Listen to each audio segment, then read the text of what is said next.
Today we're talking about attitudes of flight, how your plane is oriented relative to the horizon. If you look outside, you can see the cockpit is just about 4 inches below the horizon line. We're flying straight with a decent rate of speed. This is the cruise attitude. Let's see how it reads on your instruments.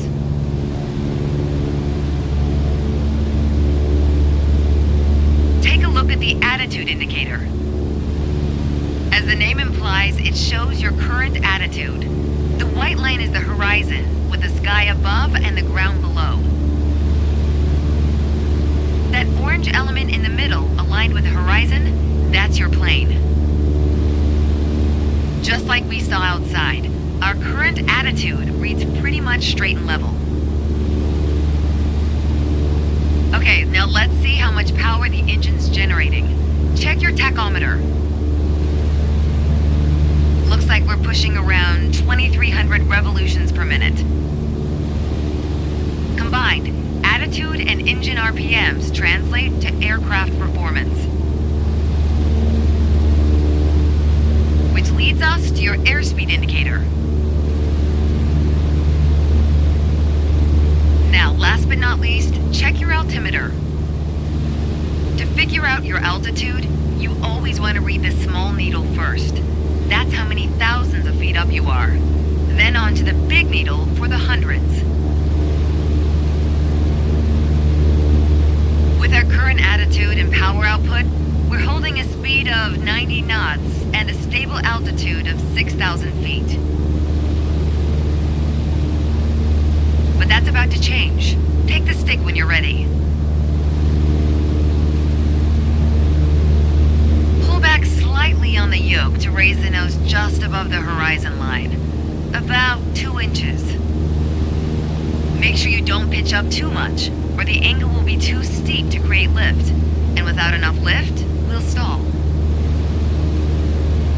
Alright, go full throttle and start climbing.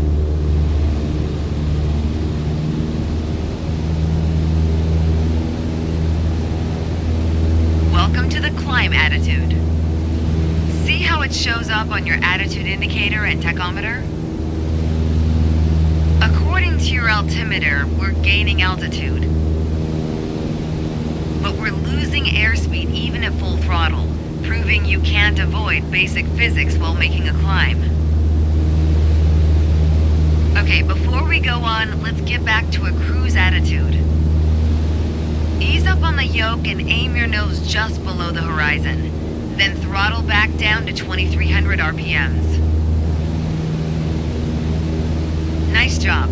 We're now set up with the same attitude and power we had at the top of our lesson.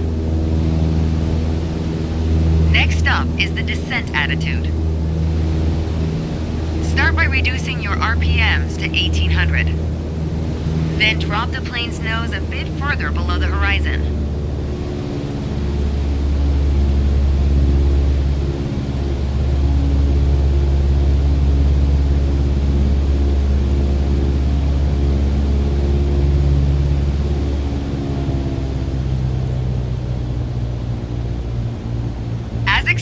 With a nose-down attitude, our altitude is decreasing, while our speed is picking up. Why don't you get us back to a cruise attitude, and we'll hit the last part of our lesson.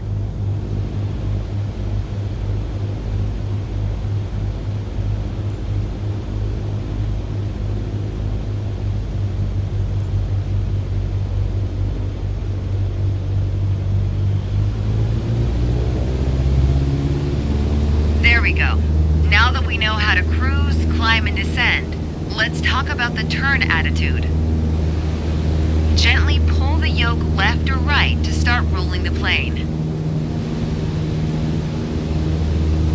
If you take a look outside, you can see how our attitude's changed, but you can also check your instruments for the details. As a general rule, you always want to keep your turns under 30 degrees. At the top of your attitude indicator, there's a series of notches representing 10 degrees each. Use them to control your roll. Notice the more you you turn, the more you need to pull back on the yoke to maintain altitude. When you're rolling out, you'll need to do the opposite. Roll and push at the same time. The more you know about the main attitudes of flight, the closer you get to that pilot state of mind. So keep practicing, and whenever you're done, pass me the controls.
I've got control now. Well done.